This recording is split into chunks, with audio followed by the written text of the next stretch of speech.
Dans l'épisode d'aujourd'hui, NIO crée l'exploit et teste en live sa nouvelle batterie de 1000 km pendant 14 heures. Toyota dans la panade en Chine et qui doit effectuer un rappel majeur de 25 000 de ses modèles électriques BZ3. Et enfin, on verra les images du premier crash du Tesla Cybertruck dans la vie réelle face à une Toyota Corolla. Spoiler alerte, la Toyota a pas mal morflé. Allez, c'est parti. NIO crée l'exploit et teste en live sa nouvelle batterie de 1000 km pendant 14 heures.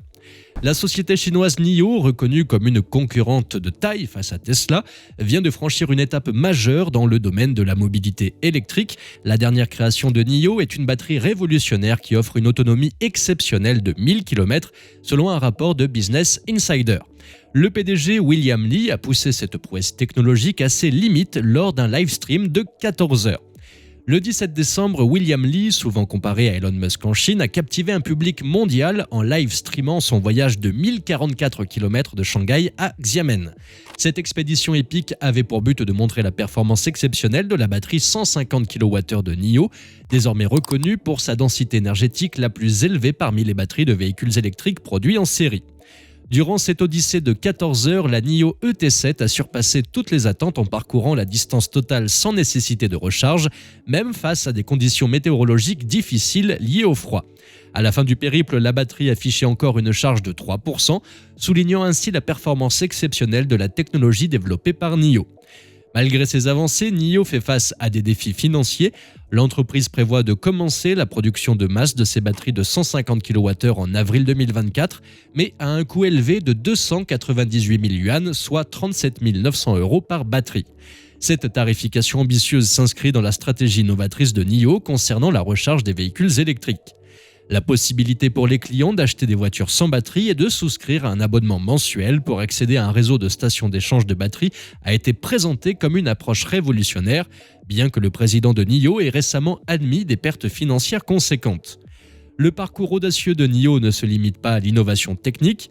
William Li a gagné en notoriété grâce à ses initiatives, même si la rentabilité de l'entreprise n'est pas au rendez-vous. L'événement annuel NIO Day a été marqué par l'annonce du dernier modèle phare, le T9, devant une foule de 10 000 propriétaires de NIO, bravant des températures glaciales à Xi'an. Malgré les défis financiers, NIO continue d'être un acteur majeur dans la course aux véhicules électriques en Chine, rivalisant avec les géants établis tels que Tesla et BYD. Le constructeur chinois souhaite s'imposer comme un concurrent sérieux à Tesla, bien que les modèles 3 et modèle Y se vendent mieux que ses modèles ET5 et ET7. NIO défie Tesla en proposant une alternative innovante au superchargeur, l'échange de batterie. Plutôt que de recharger, NIO offre la possibilité de remplacer la batterie en seulement 2 minutes 30. Cette approche a gagné en popularité en Chine, atteignant 30 millions d'échanges en 6 mois. Cependant, malgré cette réussite, la technologie NIO est encore limitée en Europe avec seulement 16 stations de remplacement. Actuellement, les superchargeurs de Tesla demeurent la norme dominante pour la recharge des véhicules électriques. Il est à noter que rien qu'au troisième trimestre 2023, 300 nouvelles stations de superchargeurs ont été installées dans le monde par Tesla. Toyota effectue un rappel majeur de 25 000 de ses modèles électriques BZ3 en Chine. 8 mois seulement après son lancement sur les marchés étrangers, la BZ3 EV de FAW Toyota, la coentreprise chinoise de la marque, est confrontée à un deuxième rappel majeur en Chine. Cette situation souligne les obstacles rencontrés par les constructeurs automobiles dans le secteur en rapide expansion des véhicules électriques. Plus de 25 000 véhicules électriques sont touchés par ce rappel, mettant en évidence des problèmes d'estimation de la capacité restante de la batterie. Certains propriétaires ont signalé une perte totale de puissance sans aucun avertissement, suscitant des préoccupations quant à la fiabilité de ce modèle. Ce rappel intervient après une première série de rappels en juillet concernant plus de 12 000 BZ3 en raison de poignées de portes défectueuses. Avec un nombre de berlines Toyota en circulation en Chine qui a plus que doublé depuis, ce deuxième rappel soulève des préoccupations plus vastes quant à la qualité et à la sécurité des véhicules électriques de la coentreprise. Selon une annonce de l'administration d'État pour la régulation du marché, SAMR, le rappel concerne 25 815 véhicules BZ3 en raison d'une mauvaise programmation du contrôleur de gestion de la batterie. Ce problème entraîne un écart significatif entre les estimations de la puissance restante et l'autonomie réelle des véhicules. Il affecte particulièrement les voitures électriques Toyota qui n'ont pas été complètement rechargées pendant plusieurs sessions consécutives et qui sont conduites à grande vitesse. Outre les estimations incorrectes affichées sur les écrans des véhicules, le dossier de Toyota indique que dans les cas extrêmes, les véhicules peuvent perdre complètement leur puissance sans qu'aucun avertissement de faible charge ne soit émis. FAW Toyota a indiqué qu'il prévoit de résoudre ce problème en mettant à jour le programme de contrôle du contrôleur de gestion de la batterie dans tous les véhicules électriques BZ3 concernés par le rappel. Cette mise à jour effectuée via une technologie OTA, Over the Air, sera gratuite pour les propriétaires. Cette approche a également été appliquée par Tesla lors de 2 rappels massifs pour ces modèles. Pour le premier, 2 millions de voitures avaient été rappelées concernant le FSD, son système de conduite autonome aux États-Unis. Le deuxième rappel, émis il y a seulement quelques semaines, concernait des problèmes de porte impliquant environ 120 000 voitures. Cela souligne l'importance de la connectivité et de la capacité à effectuer des mises à jour à distance pour résoudre rapidement les problèmes liés au logiciel dans les véhicules modernes. Tesla Cybertruck versus Toyota Corolla, le premier crash du pick-up électrique dans la vie réelle. Jeudi dernier, le Tesla Cybertruck a subi son premier crash impliquant une collision frontale avec une Toyota Corolla en Californie. Cet incident offre une occasion d'évaluer la résistance du Cybertruck lors de collisions réelles. Malgré les craintes, les photos dévoilent une scène inattendue. Les images post-accident suggèrent que la robustesse de l'ensemble de la carrosserie en acier inoxydable et l'absence apparente de zones de déformation n'ont pas compromis la sécurité du Cybertruck.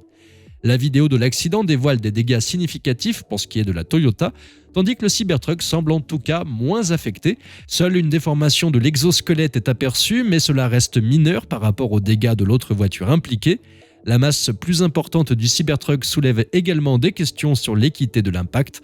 La distance post-collision entre les deux véhicules laisse le scénario de responsabilité quelque peu énigmatique. Bien que des dégâts aient été constatés, l'absence de marque Foundation Series sur le Cybertruck soulève des interrogations sur la nature du modèle impliqué dans l'accident.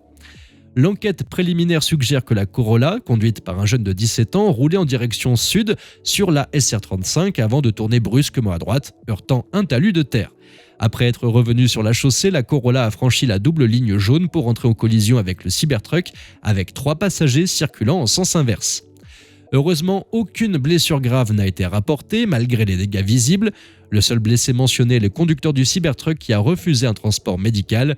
Il est noté que le véhicule n'était pas en mode conduite autonome, écartant ainsi des questions potentielles liées à la technologie FSD de Tesla. Les conditions météorologiques décrites comme nuageuses et humides ajoutent un élément de complexité à l'analyse de l'accident. Les doutes sur la sécurité du Tesla Cybertruck persistent depuis sa révélation, notamment grâce à son design atypique. Bien que les résultats officiels des crash tests ne soient pas disponibles, Tesla a diffusé des vidéos de tests lors du Cybertruck Delivery Day.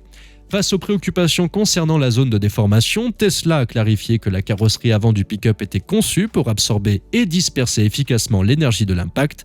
Ces explications visent à rassurer sur la sécurité du Cybertruck malgré son apparence singulière, soulignant l'engagement de Tesla envers l'innovation et la protection des occupants en cas de collision. Alors que le premier accident du Cybertruck suscite des interrogations, les images dépeignent une scène où la résistance du véhicule semble préserver la sécurité des occupants.